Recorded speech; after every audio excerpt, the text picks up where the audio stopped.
세월호 참사가 난 지가 5개월이 됐습니다. 300명 이상의 그 학생들과 일반인들 또 여러 또 어린아이들까지 참 많은 사람들이 참사를 당해서 온 국민이 굉장히 큰 충격을 받은 지도 벌써 한 5개월이 됐는데요. 아직도 한 10여 명 정도는 아직도 생사를 알 수 없는 실종 상태에 있는 것으로 알고 있습니다. 그러면서 그 세월호 사건을 접하면서 여러 가지 소식이나 또 사진, 영상을 접하면서 아마도 국민들의 가장 큰 공분을 산 모습이 있다고 한다면 세월호 선장의 탈출 장면이 아닐까 이렇게 생각이 듭니다. 많은 아이들, 수백 명의 사람들이 아비규환이 되어가지고 죽어가는 그때에 팬티 한 장만 입고 가장 먼저 구명보트에 올라타는 이 세월호 선장의 모습을 보면서 어떻게 저럴 수 있는가? 어떻게 사람이 저럴 수 있는가? 저 사람 선장 마차라고 하면서 참 많은 사람들이 공분하고요. 좀 화라고 할까요? 줄세울 수 없는 어떤 울분을 느낀 것도 사실입니다. 선박법 제10조 재선 의무라는 조항에 보면 이렇게 나오더라고요. 선장은 화물을 싣거나 여객이 타기 시작할 때부터 화물을 모두 부리거나 여객이 다 내릴 때까지 선박을 떠나서는 아니 된다. 이런 게 있고요. 선박법 제11조 선박 위험 시의 조치, 이 내용은 선장은 선박에 급박한 위험이 있을 때는 인명, 선박 및 화물을 구조하는 데 필요한 모든 조치를 다하여야 한다. 이렇게 되어 있습니다. 그래서 우리 세월호 선장의 그런 모습과 비교되는 사람이 있죠. 우리 영화로도 많이 나와서 여러 차례 말씀을 드렸죠. 우리 타이타니코의 스미스 선장. 털이 그냥 이렇게 수북하게 나고 아주 마음씨 좋은 이 아저씨처럼 생긴 이 스미스 선장. 여자들과 아이들 먼저 탈출을 시키고 그리고 나서 승무원들을 탈출시키고 자신은 가장 마지막까지 배에 남아서 키를 붙들고 바닷물과 함께 배와 함께 바닷속으로 빠져들어가는 장면을 여러분 영화에서도 기억을 하실 것입니다. 한 사람은 수백 명의 사람들이 죽어가고 있는데 선장으로서의 의무를 다하지 못하고 팬티 한 장만 입고 가장 먼저 탈출하는 선장이 있는가 하면 모든 승객들을 물론 죽은 사람들도 많이 있습니다만은 최선을 다해서 승객들을 보호하고 그리고 지키려고 애를 쓰고 마지막 키를 붙잡고 그 배와 함께 죽은 선장도 있습니다. 왜 이런 선장인데도 이런 차이가 있을까요? 세월호 선장은 배가 작아서 타이타니코는 배가 커서 그럴까요, 여러분? 세월호 선장은 배가 침몰할 때 자기가 누군지를 몰랐습니다. 선장인데 자기가 누구인지를 몰랐다고요. 그렇지만 타이타니코의 스미스 선장은 배가 침몰할 때에 자신이 선장인 걸 알았습니다. 이 차이는 대단히 큰 행동의 차이를 나타낼 수 있다는 것이죠. 아마 세월호 선장이나 타이타니코의 스미스 선장 다 조금 전에 말씀드렸지만 선박법 재선의 의무라는 것, 그 다음에 선박 위험 시의 조치에 대해서 아마도 달달달달달달 우리가 주기도문 암송하듯이 사도신경 암송하듯이 아마 암송했을 겁니다. 그런 것 알지 못하고 어떻게 선장 역할을 감당했겠습니까? 알기는 확실하게 알고 있었지만 중요한 건 이론적으로 법에 대해서 상황에 대해서 알고 있느냐가 아니라 내가 선장인 줄을 그 당시에 알고 있었느냐 모르고 있었느냐 이 차이가 어떤 한 사람은 팬티만 입고 가장 먼저 구명보트에 올라타고 어떤 한 선장은 배와 함께 최선을 다해서 구조하다가 죽는 이런 달라지는 모습을 볼 수 있죠. 우리는 어떻게라고 하는 how라고 하는 것에 굉장히 관심을 많이 갖습니다. 그러나 왜라고 하는 why, 왜라고 하는 것에 질문을 하지 않으면 어떻게라는 것은 어쩌면 아무 소용이 없을 수도 있어요. 선장의 의무는 뭡니까? 선장의 의무는 배에 위급한 상황이 생기면 모든 승객들을 배에서 안전하게 대피시킬 때까지 절대로 선장은 배에서 떠나면 안 됩니다. 이게 어떻게 해요? 그런데 당신이 왜 이 배에 탔습니까? 라고 두 선장에게 물어보면 세월호 선장 보고 물어보는 건 당신이 왜 이 배에 탔습니까? 왜 이 배에 탔습니까? 그리고 타이타닉호의 스미스 선장 보고 왜 당신이 이 배에 탔습니까? 라고 질문할 때 나는 선장입니다. 한 사람은 글쎄요. 그 당시에 자신이 선장이라는 걸 잘 모르고 있었다는 거죠. 그래서 어떻게 해야 될지, 무엇을 해야 될지는 사람들이 많이 알고 있지만 왜 해야 될지에 대한 대답이 없으면 어떻게는 별 가치나 소용이 없다죠. 어떻게 하면 공부를 잘할 수 있습니까? 어떻게? 그 공부의 신이라고 하는 책에서 소개한 선생님이 그런 이야기를 하시더라고요. 하루에 16시간을 공부를 하는데 30분 단위로 끊어서 공부를 하는 거예요. 30분 동안 목표, 30분 동안 목표, 30분 동안 목표를 그렇게 정해놓는 거예요. 그리고 나서 하루에 16시간 이상만 공부하면 전교 1등 할 수 있는 거야. 쉬워요, 어려워요? 방법이 어려워요, 지키기가 어려워요? 이렇게 되면 공부를 다 잘할 수 있다는 아주 평범한 얘기를 하고 있더라고요. 저도 알고 있는 얘기. 문제는 자니야, 16시간 하루에 공부를 하는데 30분 단위로 네가 목표를 정해서 끊어서 앉아 공부를 해야 되는 거 알았지? 그렇게 할 수 있냐? 못해. 왜냐하면 쟤는 전교 1등 하고 싶은 생각이 지금 없어요. 근데 전교 1등 하고 싶은 생각이 간절한 학생은 16시간이 뭡니까? 18시간도 30분씩 끊어서 공부를 할 수가 있습니다. 왜? 자냐, 너 왜 공부해야 되니? 라고 할 때 왜라고 하는 공부에 대한 질문의 대답이 확실한 학생이 아니면 아무리 16시간 동안 30분 쪼개라, 14시간 동안 1시간씩 쪼개라, 목표는 이렇게 정해라, 저렇게 정해라고 아무리 얘기해도 근데요, 왜요, 왜 내가 그걸 해야 돼요? 내가 왜 해야 돼요? 그렇게 반문하죠. 그러나 잘하고 싶은 학생, 정말 공부 잘하고 싶은 학생은 공부의 신이라는 책 읽어보지 않아도, 어디 세미나나 설명회 가서 듣지 않아도, 물론 도움을 받을 수 있겠지만 진득하니 앉아서 공부합니다. 왜요? 하고 싶으니까. 왜 공부해야 되는 이유가 있는 학생은 하지 말라고 해도 합니다. 제 친척 중에 한 분이 지금으로 모르면 옛날 열암고사, 학력고사 했을 때 전교에서 5등을 했어요. 전교가 아니라 전국. 전국. 자꾸 제가 과거의 성적을 자꾸 말씀드려 죄송합니다. 전교 5등 자꾸 얘기하는데 전국에서 5위를 했어요. 1등을 하려고 안성 사람인데 1등을 하려고 했는데 1등 못하고 5등을 했어요. 근데 어느 정도로 공부를 하냐면 그만 공부하라고, 건강 때문에 진짜 그 부모님이 너 건강 해친다, 그만 공부하라 해도 알았어요 그러고 혼나고 잠을 잡니다. 그만하라고. 학교 갈 시간이 다 됐는데 애가 잠을 안 자니까. 그러면 이불을 뒤집어 쓰고 후레쉬를 비추고 공부를 했다고 그래요. 그 물어봤어요. 아니 왜? 그랬더니 그 공부가 그렇게 재밌대요. 공부가 재밌대. 아무래도 사람이 아닌가 봐요. 사람이 어떻게 그럴 수 있겠어? 공부가 재밌대. 그리고 이번에도 1등 하고 싶다는 거야. 1등. 물론 1등이 있는 가치가 있지만 1등을 해보니까 1등이 주는 이 매력이, 맛이 좋은 거야. 다음에도 또 1등 하고 싶은 거예요. 또 1등 하고 싶으니까 1등 할 수 있도록 학교에서 최선을. 그리고 자기는 전국 1등을 하기 위한 목표를 세워놨기 때문에 이불을 뒤집어 쓰고 후레쉬를 비추고 공부를 하는 거예요. 왜요? 1등 하고 싶으니까.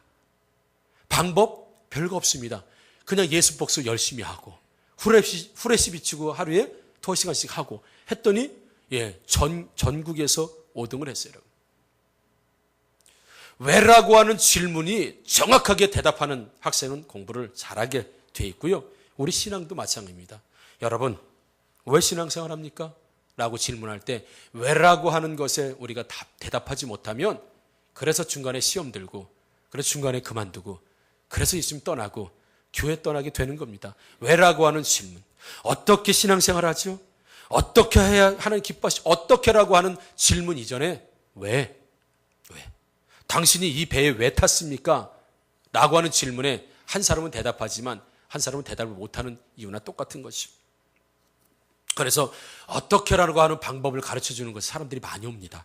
공부를 잘하는 방법을 가르쳐준다, 그런 세미나다 설명이 돼 있으면 학생들 부모들이 확 몰려가서 열심히 적습니다. 어떻게 하면 공부를 잘할 수 있는가, 어떻게 하면 교회가 부흥될 수 있는가, 많은 목사님들이 몰려갑니다. 어떻게 하면 교회를 부흥시킬 수 있는가, 어떻게 하면 복을 받을 수 있는가, 어떻게 하면 모든 것들을 잘할 수 있는가라고 하는, 어떻게라고 하는 방법을 배우기 위해서 참 많이들 움직이고 투자를 합니다.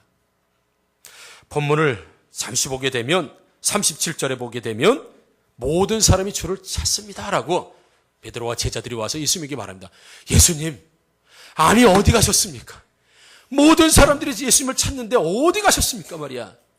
이렇게 질문할 때 왜 많은 사람들이 예수님을 찾도록 예수님은 아무 얘기도 안 하시고 새벽 되기 전에 나가서 어딘가 돌아다니시다가 오신 것 같아요. 그러니까 제자들이 일어나서 보니까 예수님이 없어요. 근데 사람들은 막 몰려와서 야, 예수님 어디 갔냐? 내 스승님 어디 갔냐라고 찾는데 스승님이 없어요. 예수님이 없어요. 막 찾으러 다니니까 산에서 이슬 맞고 내려오고 계신 거예요. 아니 예수님 이 새벽부터 어디 이렇게 다녀오시냐고, 사람들이 지금 자꾸 난리 나는데 어디 가셨다 오셨냐고. 성경은 35절에 보게 되면 새벽 아직도 밝기 전에 예수께서 일어나 나가 한적한 곳에서 가서 거기서 기도하시더니, 새벽에 나가 기도하셨다라고 성경은 우리에게 말씀해주고 있습니다. 예수님은 누가 깨우지 않아도 몰래 일어나서 새벽 예배 다니셨다고. 새벽 기도. 왜 예수님은 새벽 되기 전부터, 그래요 그냥 새벽, 왜 예수님은 새벽부터 기도하러 다니셨을까? 제자들도 모르게 말이에요. 왜 그러셨을까? 마가복음 9장에 보게 되면 한 아버지가 아이를 데리고 옵니다. 근데 이 아이가 말 못하고 못 듣게 하는 이 귀신이 들린 거예요. 그래서 그 아이가 그냥 쓰러져서 막 거품을 흘리면서 아이가 경련을 일으키고 이 귀신의 발작이 매일 일어난 겁니다. 이걸 보는 아버지가 얼마나 마음이 아프겠습니까? 얼마나 안타깝겠어요. 그래서 예수님에게 이 아이를 치료받으려고 데려왔는데 예수님은 계시지 않는 거예요. 그래서 제자들에게 부탁했는데 제자들이 못 고쳤네요. 귀신을 못 쫓았습니다. 마가복음 9장 25절에 보게 되면 말 못하고 못 듣는 귀신아, 내가 내게 명하노니 그 아이에게서 나오고 다시 들어가지 말라. 예수님이 오시더니 그 아이를 향해서 말 못하고 못 듣게 하는 귀신아, 내가 내게 명하는 이 아이에게서 나오고 다시 들어가지 말라 라고 명령하시니까 26절에 보게 되면 귀신이 소리지며 아이로 심히 경련을 일으키게 하고 나가니. 그리고 계속 29절에 보면 기도 외에는 이런 종류가 나갈 수 없느니라 하시니라. 제자들이 선생님, 예수님, 왜 우리들은 귀신을 못 쫓았습니까? 도대체 뭡니까? 기도 외에는 이런 유가 나갈 수 없다. 기도 외에는 이런 종류의 귀신을 물리칠 수 없다. 그래서 아까 새벽 예배 나가신 거예요, 여러분. 왜 예수님의 제자들 모르게 새벽에 일어나셔서 새벽 예배를, 새벽에 기도를 그렇게 하셨는가? 귀신 쫓으시려고, 여러분. 그런데 귀신을 왜 쫓게 됐고 어디에서 쫓았냐 이거죠, 귀신을. 오늘 본문 말씀을 보게 되면 야, 내가 전도하러 왔다, 내가 이를 위해서 왔다 라고 하는 것을 중간에 둡니다. 내가 전도하러 왔다, 내가 이를 위하여 왔다, 내가 전도하러 왔다. 전도하기 위해서 새벽 예배 나가시는 거예요. 새벽 기도. 왜? 전도의 현장에서는 귀신을 만나기 때문에. 전도를 안 다니시면 상관이 없는데 전도를 하시다 보니까 전도 현장에서 귀신을 만난단 말입니다. 그러니까 이 귀신을 물리치기 위해서 기도 외에는 이런 유가 나갈 수 없기 때문에 새벽에 나가서 기도하는. 예수님이 왜 새벽에 나가 기도하셨습니까? 왜요? 귀신 물리치려고. 어디서? 전도 현장에서. 그래서 예수님은 나는 전도하기 위해서 왔기 때문에, 전도는 내가 사명이기 때문에 나는 전도해야 돼. 근데 전도하다 보니까 귀신을 만나요. 그러다 보니까 새벽에 기도할 수밖에 없는 예수님의 당위성을 거기에서 가지고 있다는 얘기죠. 그래서 나는 전도하러 왔다. 그러니 우리 가까운 마을들로 가자. 그리고 온 갈릴리로 돌아다니시면서 전도하시는 거예요. 그리고 회당에 들어가서 가르치시는 거. 왜요? 전도하기 위해서 왔기 때문에. 예수님 도대체 왜 이렇게 갈릴리 헤매고 다니시는 거예요? 매일같이 이쪽으로 갔다 저쪽으로 갔다 왜 갈릴리를 왜 이렇게 헤매고 돌아다니시는 거예요? 왜 갈릴리를 예수님이 헤매고 돌아다니십니까? 왜? 왜요? 왜? 전도하러. 예, 전도하러. 내가 이것을 위해서 왔다고 하잖아요. 전도하러 왔다. 그래 우리 가까운 마을로 가자. 예수님 왜 가까운 마을도 가시고 왜 갈릴리에 돌아다니시고 왜 귀신과 맞닥뜨려 싸우시고 왜 귀신을 물리치십니까? 왜? 라고 하는 질문에 예수님, 내가 전도하러 왔지 않냐? 내가 전도하러 왔지 않냐? 오늘도 귀신 왜 쫓아요? 전도하기 위해서 쫓는 거 아니겠습니까, 여러분? 예수님 왜 새벽에 나갑니까? 내가 전도하기 위해서 그렇지 않느냐? 그래서 조금 전에 말씀드린 것처럼 갈릴리로 다니시면서 여러 회당에서 가르치셨다. 왜? 전도하시려고. 그분이 갈릴리를 헤맸던 이유가 있는 거죠. 영혼 구원하기 위해서, 전도하기 위해서. 왜라고 하는 질문에 예수님은 정확히 자기가 알고 있었어요. 왜? 전도하려고. 왜 기도하십니까? 전도하려고. 왜 갈릴리 돌아다니십니까? 전도하려고. 왜 가까운 마을로 가자고 그랬어요? 전도하려고. 왜 해당에 들어가시려고 하세요? 전도하려고. 근데 전도하려고 빼면 예수님이 새벽에 나가야 될 이유가 뭡니까? 기도하러. 귀신도 안 만나고 아무 전도도 안 하고 예수님 아무것도 안 하실 뿐이에요. 그냥 집에서 삼시세끼 드시면서 그냥 오락 즐기고 있는 사람 새벽 예배 무슨 소용이 있겠습니까? 이유가 있냐고요? 피곤한데도 나가서 기도할 이유가 있냐고요? 이유가 없어요. 왜? 귀신하고 싸울 일도 없을 것이고 귀신 만날 일도 없을 것이고 전도할 일도 없는데 왜 새벽에 나와 기도합니까? 예수님도 만약 그런 일을 하셨다면 새벽에 안 나가셨어요. 안 나가셨다고요. 그런데 오늘도 전도 현장 가면 귀신을 만나게 됩니다. 오늘 전도 현장 가면 귀신 만나게 되니까 그 귀신을 이기기 위해서 오늘 새벽에 기도할 수밖에 없는 예수님 왜 새벽에 기도하세요? 전도하려고. 그래서 여러분, 어떻게라고 하는 방법 이전에 왜라고 하는 이 근본적인 질문에 우리가 대답하지 못하면 조금 하다가 그만두게 되는 거예요. 약간 하다가 그만두게 되는 거고요. 조금 해놓고 엄청 바라게 되는 거고요. 예, 잠시 하다가 낙심하게 되는 거예요. 왜? 왜라고 하는 질문에 충분한 대답을 갖지 못하고 있기 때문에 그래요. 누가복음 18장에 보게 되면 부자 관원이 나옵니다. 부자 관원. 이 부자입니다. 예수님에게 왔어요. 예수님, 어떻게 내가 무엇을 해야 영생을 얻을 수 있습니까? 이렇게 물어봐요. 내가 무엇을 더 해야 영생을 얻을 수 있습니까? 이렇게 물어보니까 예수님이 계명을 지켜야 된다. 계명을. 예수님, 저에 대해서 소문 못 들으셨나요? 싹 지켰어요. 어렸을 때부터, 그것도 어릴 때부터. 예, 그래. 근데 한 가지 아직 부족한 게 있다.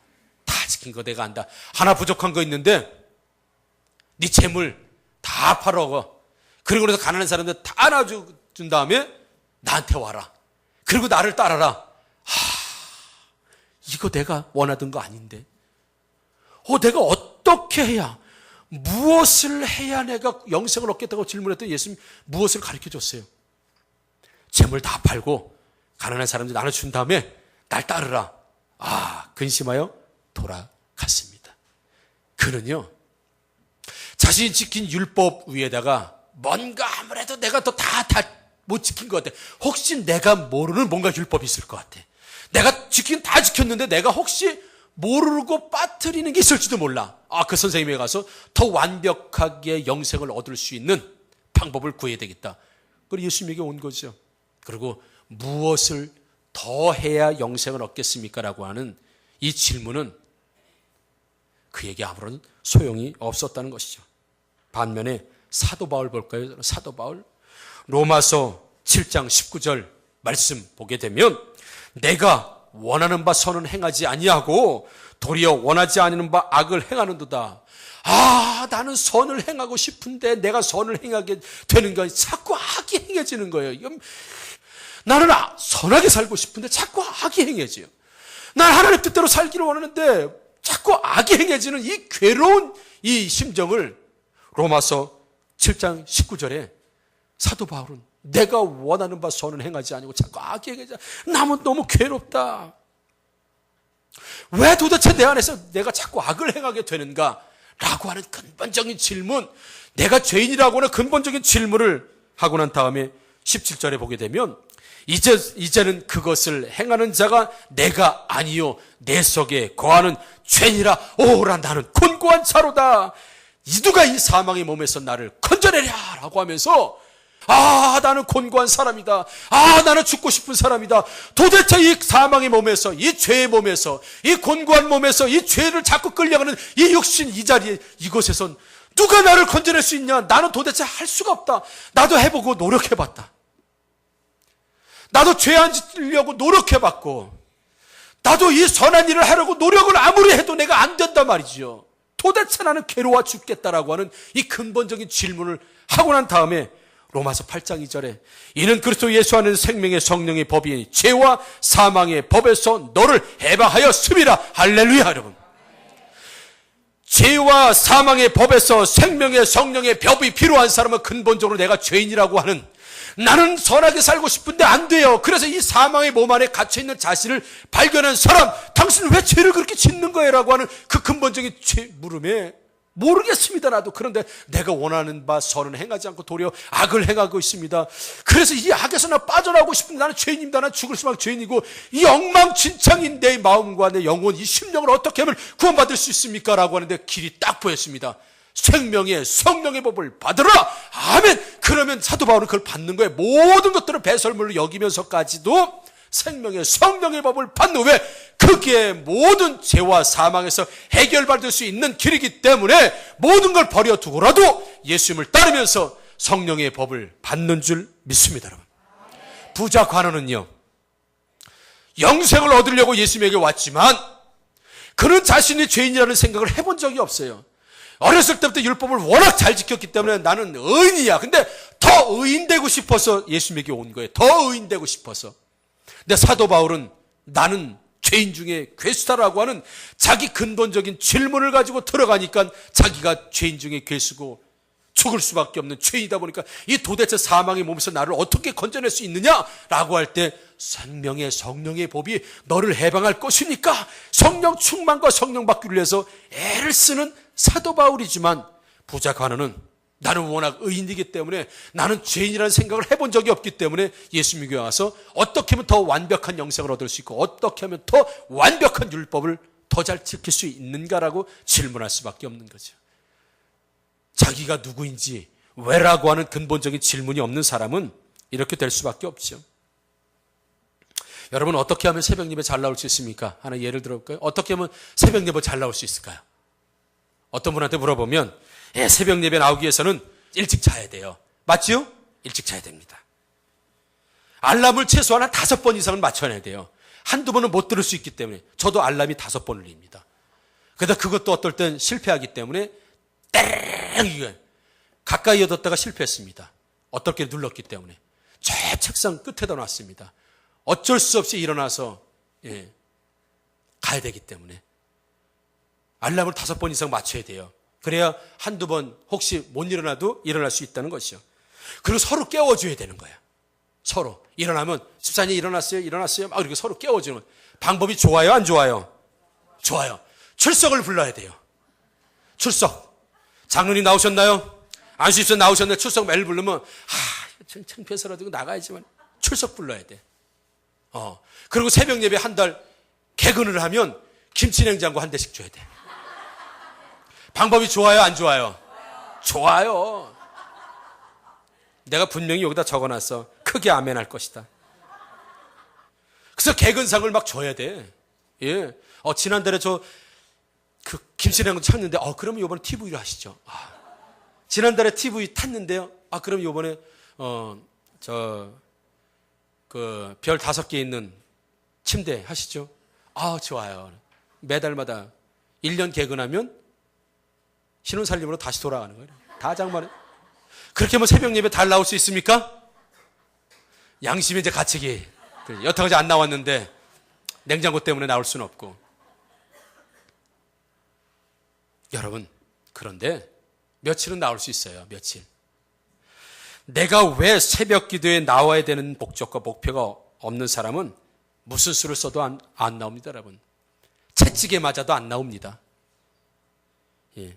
찔려도 안 나옵니다. 물과 피를 다 쏟아도 안 나옵니다. 십자가를 져도 안 나옵니다. 누가 하신 일이에요? 예수님이 하신 일이에요. 채찍에 때려도 새벽 예배 안 나올 분은 안 나옵니다. 물과 비를 다 쏟아도 옆구리에 창이 들어가도 안 나옵니다. 십자가를 져도 안 나옵니다. 십자가에서 자. 안 나와요. 근데 새벽 예배 나올 뭐가 생겼어. 목표가 생겼어요. 목적이 생겼어. 나오지 말래도 나와요. 나오지 말라 그러면 옆 교회로도 가요. 왜요? 새벽에 나와서 기도할 이유가 생겼거든요. 기도하지 않으면 안 되는 이유가 생겼거든요. 여러분, 왜라고 하는, 당신 왜 새벽 예배 나와야 됩니까? 할 때, 셀리더니까 어쩌으면 나와야 되잖아요. 아주 죽을 맛이죠. 힘들죠. 왜라고 하는 것에 정확한 대답이 없으면 조금 가다가 힘드는 거예요. 그래서 쉬고 안 해도 되고, 포기해도 되고, 낙심하게 되고, 물론 그것뿐만 아니라 모든 이 교회 사역이 다 마찬가지입니다. 신앙이 다 마찬가지죠, 여러분. 그래서 여러분, 왜 교회에서 충성해야 됩니까? 라는 질문을 여러분 스스로가 해보시고 답을 하셔야 돼요.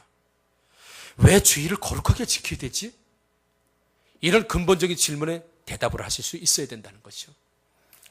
주의 일로 왜 충성해야 되지? 왜 순종해야 되지? 스스로에게 대답할 수 있는 대답을 가지고 있어야 된다는 거예요. 그런 대답이 없는 사람은 쉽게 지칩니다. 쉽게 시험에 들어요. 어렵다고 여러분. 요한복음 13장 보게 되면 예수님께서 제자들의 발을 씻어주시는 내용이 나옵니다. 발을 씻어주시죠. 그러면서 예수님이 이런 말씀하십니다. 요한복음 10장 16절에 보게 되면 내가 진실로 너희에게 이르노니 종이 주인보다 크지 못하고 보냄을 받은 자가 보낸 자보다 크지 못하나니. 무슨 말씀이냐 하면 종이 주인보다 못 크다. 맞지요? 주인이 크죠? 종보다 주인이 큽니다. 그리고 보낸 자가 보냄을 받은 자보다 보낸 자가 더 큽니다. 맞지요? 맞습니다. 예수님은 하나님으로부터 보냄을 받았습니다. 섬기라고 보냄을 받았습니다. 그래서 자기가 보냄을 받은 자기가 보낸 하나님보다 크지 못해요. 그리고 예수님의 제자들은 예수님보다 크지 못합니다. 그래서 내가 하나님으로부터 보냄을 받은, 섬기라고 보냄을 받은 내가 하나님보다 크지 못하기 때문에 그분이 보내신 목적대로 내가 너희들의 발을 씻겨준다. 그러니 너희들도 서로 발을 씻겨주고 서로 섬겨라. 왜냐면 내가 그렇게 했으니 너희가 만약에 그것을 지키지 않으면, 너희가 그렇게 하지 않으면 종이 주인보다 큰 꼴이 된다. 내가 이렇게 하지 않으면 내가 아버지 하나님보다 더 큰 꼴이 된다.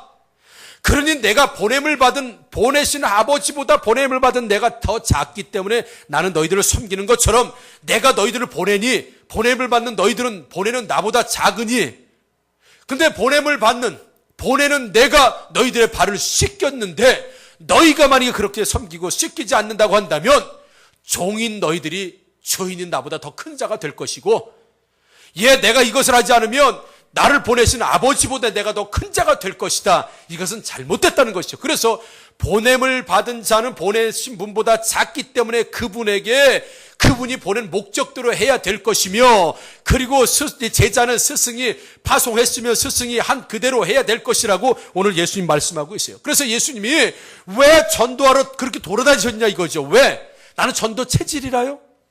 나는 사람 만나는 게 즐거우니까이 아니라 나보다 더 큰 주인인 나를 전도하라고 보냈기 때문에 나는 그분보다 크지 못하다는 거예요. 나는 종이라는 겁니다. 그래서 보내신 분이 나보다 더 크시기 때문에 보냄을 받은 자는 보내신 아버지의 말씀대로 나는 전도하기 위해서 새벽부터 나가서 기도하는 것이고, 내가 갈릴리에 다니는 것이고, 가까운 마을로 가는 것이고, 회당에 돌아다니는 것이다 라고 예수님 오늘 말씀해 주고 있으죠. 그러면서 중요한 거 17절에 너희가 이것을 알고 행하면 복이 있으리라. 아멘. 너희가 이것을 알고 행하면 복이 있으리라. 종이 주인보다 크지 못하고 보냄을 받은 자가 보내신 자보다 크지 못하다는 사실을 알고 행하면 뭐가 있다? 복이 있다. 즉 예수님은 우리보다 크신 분이기 때문에 예수님이 하라고 하는 그 당위성을 가지고 하는 사람은 복이 있다. 왜 셀리더 하세요? 왜 셀리더? 하라고 하니까 맡은 자들에게는 구할 것은 충성이라고 예수님 말씀하셨지 않습니까? 성경이 말씀하셨지 않습니까? 이것을 알고 행하면 뭐가 된다? 복이 된다. 왜 새벽 예배 나와요? 왜 새벽 예배? 예수님도 기도하셨고 기도하라고 하셨기 때문에 이것을 알고 행하면 뭐가 된다? 복이 된다. 근본적인 질문에 이것을 알고 행하면 복이 되는 줄 믿습니다, 여러분. 근데 이것을 알지 못하면 제대로 행하지 못하기 때문에 복이 안 됩니다. 왜 주의를 거룩하게 지켜야 됩니까? 그 왜라고 하는 질문에 이것을 알고 행하는 자는 복이 있다. 그렇게 성경 우리에게 말씀하고 있죠. 마지막 말씀을 드리고 마치겠습니다. 여러분, 사도 요한, 예수님의 제자 있죠? 사도 요한의 제자 폴리캅이라는 사람이 있습니다. 네, 폴리캅이라고 있습니다. 속사도라고 얘기합니다. 속사도. 그 다음부터 이제 교부라고 얘기하는데요. 그래서 예수님의 제자였던 요한의 제자가 바로 이제 폴리캅인데, 폴리캅이 로마에 그 기독교 핍박이 있을 때 잡혀가게 됩니다. 이제 로마의 핍박이 굉장히 강력해질 때 이 폴리캅이 피신을 가다가 한 아이가 그 폴리캅을 알아보고 신고를 하게 됩니다. 그래서 폴리캅이 한 집에 들어가서 식사를 하고 있는 중에 로마 군사들이 들이닥쳐서 결박하고 끌고 가려고 할 때 폴리캅이 나 1시간만 시간을 달라 이렇게 얘기해요. 1시간만 시간을 달라. 왜? 나 기도할 테니까. 마지막으로 기도할 수 있도록 1시간만 해달라. 그리고 폴리캅은 1시간 약속을 받았음에도 불구하고 2시간 이상 기도를 하게 됩니다. 마지막 순교를 위해서 2시간 이상 기도하게 돼요. 그때 기록에 보면 폴리캅을 결박하러 갔던 로마 군사들이 후회했다고 해요. 폴리캅이 간절한 기도 때문에 그들이 회개의 영을 받아서 회개했다는 거예요. 근데 군사들이기 때문에 어쩔 수 없이 명령을 받아서 폴리캅을 끌고 갔습니다. 여러분, 얼마나 2시간 동안 간절하게 기도했겠습니까? 그리고 경기장에 끌려왔습니다. 당시에 폴리캅은 속사도였기 때문에 많은 사람들의, 대중들의 영향을 받고 있었고 기독교인들의 영향을 강력하게 주고 있었던 사람이에요. 그를 큰 나무로 쌓는 장작더미에다 딱 올려놨습니다. 결박해서. 그러고 나서 로마 총독이 말합니다. 이보셔도 있네. 마지막 기회를 줄 테니까. 당시 로마에서는 예수를 믿는 사람을 전혀 새로운 정규에 새로운 구태들을 일으키는 반역자들로 봤기 때문에 그래요. 예수를 부인하고 기독교에 몸담지 않겠다고, 그리스도인이 아니라고 하면 살려줄 테니까, 마지막 기회를 줄 테니 부인하라고 그렇게 종용을 받게 됩니다. 그럴 때 폴리캅이 이렇게 얘기합니다. 내가 86년 동안 주님을 섬겼고 주님을 섬기는 가운데서도 그분이 나를 사랑했는데 내가 86년 동안 섬겨온 나의 왕 되신 주님을 어찌 지금 배신할 수 있겠어? 어서 불을 붙이시오. 그리고 그는 화형을 당하게 됩니다. 기록에 보면 화형을 시키는데 몸이 불에 타지 않았다고 합니다. 성경 역사에 일어난 거죠. 로마 총독이 가서 창으로 찔러라. 그래서 불에 타고 있는 그 폴리캅의 옆구리를 창으로 찌르게 됩니다. 그러면서 배가 터지고 피를 흘리면서, 그리고 나서 그때부터 불이 붙어서 타기 시작하죠. 그러면서 폴리캅이 이렇게 기도하는 기록이 있기 때문에 말씀을 드린 겁니다. 오늘 이 순간 수많은 순교자들의 반열에 오르는 자격을 주신 주님 찬양합니다. 이제 저는 제 영혼의 부활을 위해 그리스도의 잔을 마십니다. 할렐루야!